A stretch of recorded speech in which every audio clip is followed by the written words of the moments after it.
En el video de hoy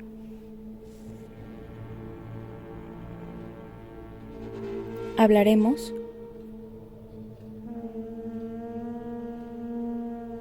acerca de la independencia de México.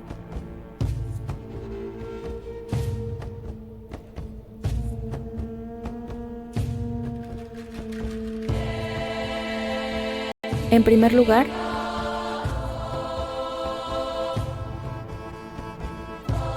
hablaremos de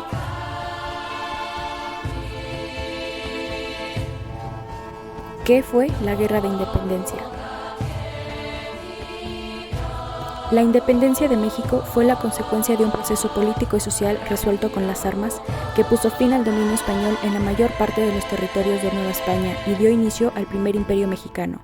La pérdida de esta posesión tuvo una importante decisiva para la economía del imperio español, ya que los ingresos mexicanos representan el 80% del total de los caudales americanos al final del periodo colonial.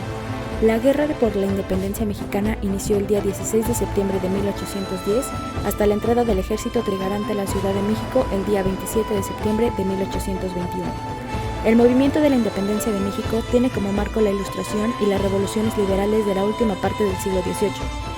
Por esa época, la élite ilustrada comenzaba a reflexionar acerca de ideas de soberanía popular y las relaciones entre la España peninsular y el resto del imperio.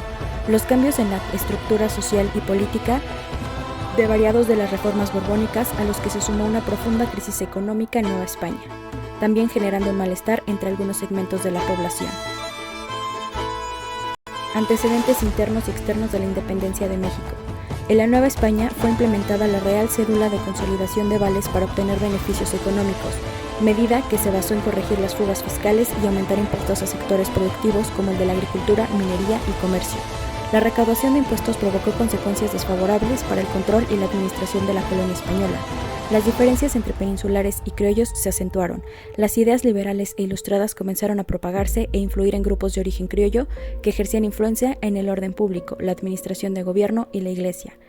El 14 de julio de 1808 llegaron a la colonia americana las noticias de las renuncias de Fernando VII y Carlos IV al trono de España, que significaron la desaparición de la legitimidad de autoridad.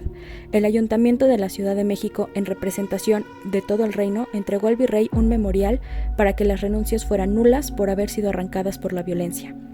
Los oídos propusieron que se reuniera una junta de las principales autoridades de la ciudad. El licenciado Francisco Primo de Verdad y Ramos, síndico del ayuntamiento, planteó la necesidad de formar un gobierno provisional y propuso desconocer a las juntas peninsulares. El 12 de agosto, el virrey José Joaquín Vicente de Iturrigaray ordenó que no se obedeciera a ninguna junta peninsular a menos que fuera creada por Fernando VII, con lo cual, estando el monarca prisionero, se desligaba de toda autoridad de España. La noche del 15 de septiembre de 1808, Gabriel de Yermo, con 300 hombres y en complicidad con la guardia del palacio, hicieron prisionero al virrey Iturrigaray. Mientras tanto, los oidores, el arzobispo y otros notables reunidos en la sala de acuerdos declararon su separación del cargo y nombraron mariscal de campo Pedro Garibay para sustituirlo. El 19 de julio de 1809, el arzobispo de México, Francisco Javier de Lizama y Beaumont, sustituyó al virrey Pedro de Garibay en el virreinato por las instrucciones de la Junta Suprema de Sevilla. En 1810, los franceses ocuparon la mayor parte de España y se constituyó una regencia. El 14 de febrero de 1810 se convocó una asamblea para darle al reino una nueva constitución, incluyendo por primera vez la asistencia de representantes americanos. Las encarecidas condiciones sociales, económicas y políticas llevaron a incitar ideas sobre desconocer a las autoridades virreinales e instalar en su lugar una junta de gobierno provisional hasta que fuera restablecido en el trono el monarca Fernando VII.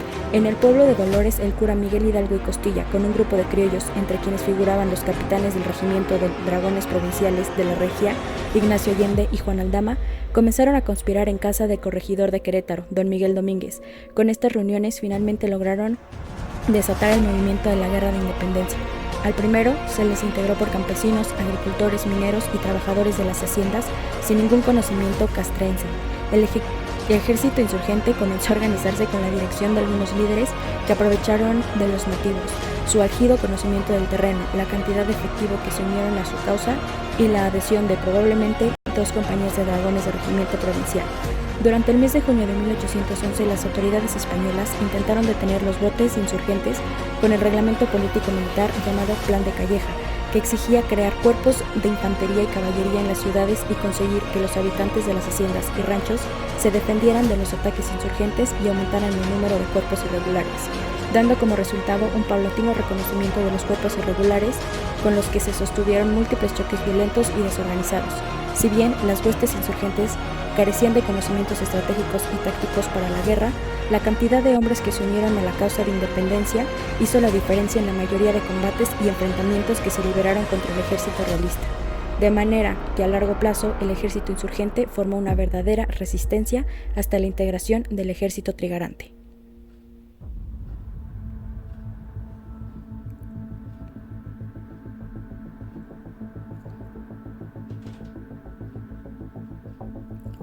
Seguiremos con el tema de la participación de los caudillos.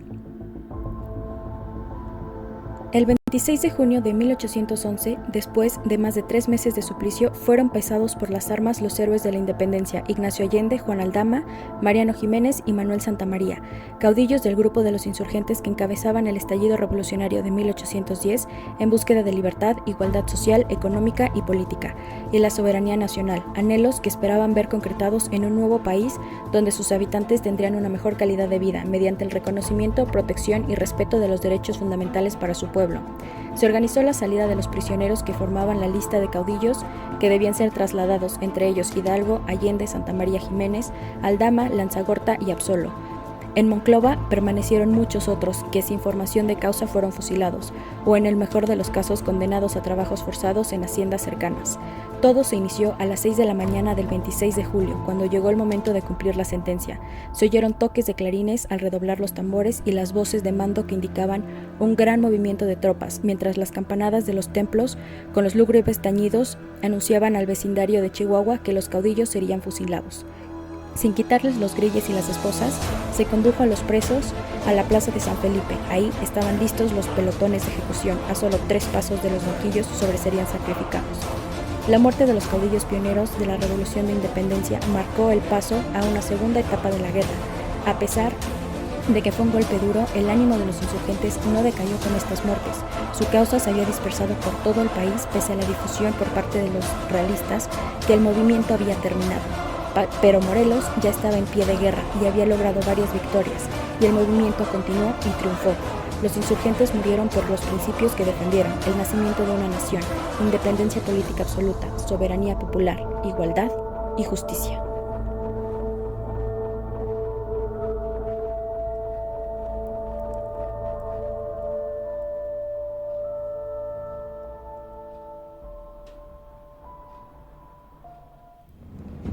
Ahora hablaremos acerca de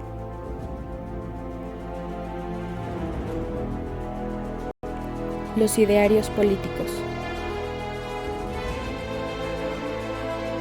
de Hidalgo, Morelos, Guerrero e Iturbide. Ideario político de Hidalgo. Miguel Gregorio Antonio Ignacio Hidalgo y Costilla Galeana nació el 8 de mayo de 1753 en la hacienda de San Diego Corralejo, jurisdicción en Pénjamo, actual estado de Guanajuato. Sus padres fueron Cristóbal Hidalgo y Costilla Gálaga, nativo de Tejipulco, hoy estado de México, y de Ana María Gálaga Mandarte Villaseñor de Pénjamo, y este murió fusilado el 30 de julio de 1811 en Chihuahua. Su educación básica la cursó en la hacienda de Corralejo, donde su padre era el administrador.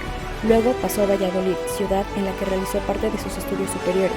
Del 20 de octubre de 1767 al 20 de febrero de 1770, llevó cursos de artes en el Colegio de San Nicolás Obispo y también hizo cursos en el Colegio de San Francisco Javier de la Orden de los Jesuitas. Luego pasó a la Ciudad de México, donde se graduó como bachiller en artes en la Real y Pontificia Universidad de México el 30 de marzo de 1770. De regreso a Valladolid, cursó teología en el Colegio de San Nicolás Obispo entre 1771 y 1773, y el 12 de abril de este último año obtuvo el grado de la Real y Pontífica Universidad de México. Miguel Hidalgo consideraba la denuncia contra el dominio de los europeos, de los gobernantes dedicados a garantizar y promover la explotación y opresión a lo largo de la etapa virreinal, prueba irrefutable de la inspiración de la lucha por la libertad política, la cual acabaría con tal sumisión al cambiar a los gobernantes y así garantizar la prosperidad de los americanos mediante libre usufructo de su fuerza de trabajo. Ideario político de Morelos. Morelos fue reconocido por Justo Sierra como el caudillo que logró dar una organización legal al movimiento que detonó la independencia de nuestro país. La lucha armada para la consecución de la independencia de la Nueva España se inició el 16 de septiembre de 1810 y por eso Morelos quiso que este día se declarara como de fiesta nacional. Siempre le tuvo culto y vulneración al cura Miguel Hidalgo y Costilla, y desde que se separó de él, después de su única entrevista que los juntó, luchó por la misma causa, con la ventaja de que el encargado de conquistar el sur y de la toma de Acapulco no solo iba a ser seguidor, sino el intérprete de su probable ideario, independientemente de la aportación de sus propias ideas libertarias. Existe una gran diferencia entre Morelos, con cortedad y gracia de pocos relieves, que se presentó el 20 de octubre de 1810 frente a Hidalgo para ofrecerse como capellán del ejército insurgente, después de informarle que estaba decidido a abandonar su curato para ir a la lucha, y el Morelos, que en su plan primitivo de conducta militar y política propuso conciliación y concordia para producir menos daños a la nación y evitar el derramamiento de sangre. Después estaba seguro que con algunas reformas poco a poco se iría ganando la independencia, y al Morelos de los 23 puntos constitucionales o sentimientos de la nación. Los 23 puntos constitucionales contienen esencialmente su pensamiento patriótico expresado sin inmediatas influencias al dictarle su articulado como un inspirado a Quintana Roo. A principios de octubre de 1810, declaró Morelos, tuvo noticia en su curato de Curácuaro por don Rafael Gudea, dueño de la hacienda Guadalupe, que se había movido una revolución en el pueblo de Dolores y que la caudilaba su cura don Miguel Hidalgo, quien asimismo supo que marchaba con una reunión sobre la ciudad de Valladolid, con cuyo motivo salió el exponente e informarse de lo que obligaba al movimiento, porque ya había advertido a algunos europeos que emigraban de Pátzcuaro, Valladolid y demás poblaciones contiguas, teniendo un funesto resultado por las marchas de Hidalgo, que en efecto encontró a este en la ciudad de Charo, después de haber salido de Valladolid, dejando esta ciudad por suya y con dirección a México, y habiéndole prevenido que lo acompañase hasta la Indiapero. Aquí le aseguró que los motivos que tenía para aquel movimiento revolucionario eran los de independencia, a que todos los americanos se veían obligados a pretender.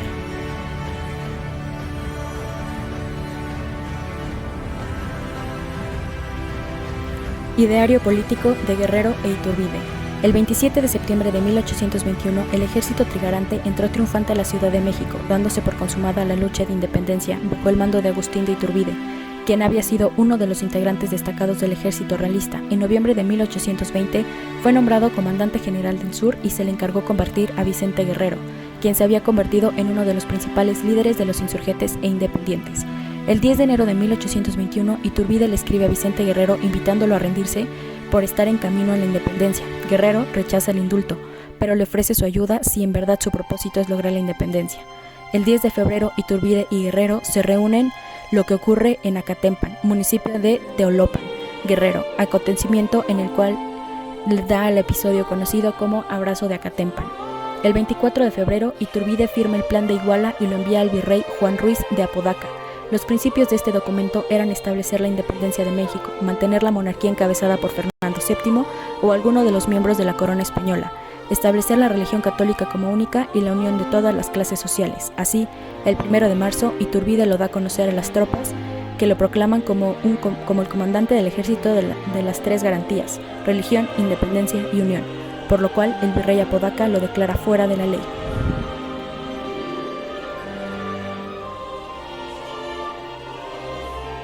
Finalmente,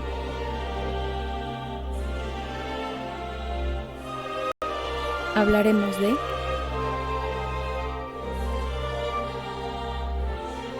la consumación de la independencia. El ejército trigarante avanzó y consiguió que se jurara la independencia en varios estados del país, hasta su entrada triunfal en la Ciudad de México el 27 de septiembre de 1921. Posteriormente, el 28 de septiembre, se instaló en la Junta Provisional Gubernativa que firmó el Acta de Independencia. En diciembre de 1821 se plantea una conspiración en la Ciudad de México con el propósito de establecer la República. En ella se encuentran involucrados Miguel Domínguez, Guadalupe Victoria y Nicolás Bravo, entre otros. Los conspiradores fueron encarcelados. Ciertos estudios refieren que el fin de la independencia se debió a las rupturas internas del mundo masónico en México. Tal es el hecho de que, a pesar de haber sido Agustín de Iturbide quien firmó el Plan de Iguala, el cual llevó a la consumación de la independencia, para muchos el héroe de la independencia fue Vicente Guerrero, quien además destacaba como el guía de la logia Rosa Mexicana, una de las logias yorquinas más importantes, y su principal asesor masón era J.R. Poinsett.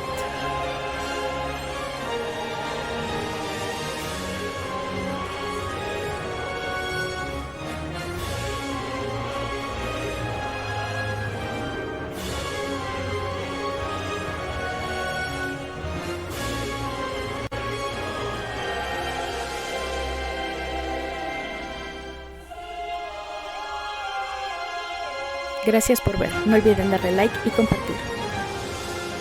Síguenos en nuestras redes.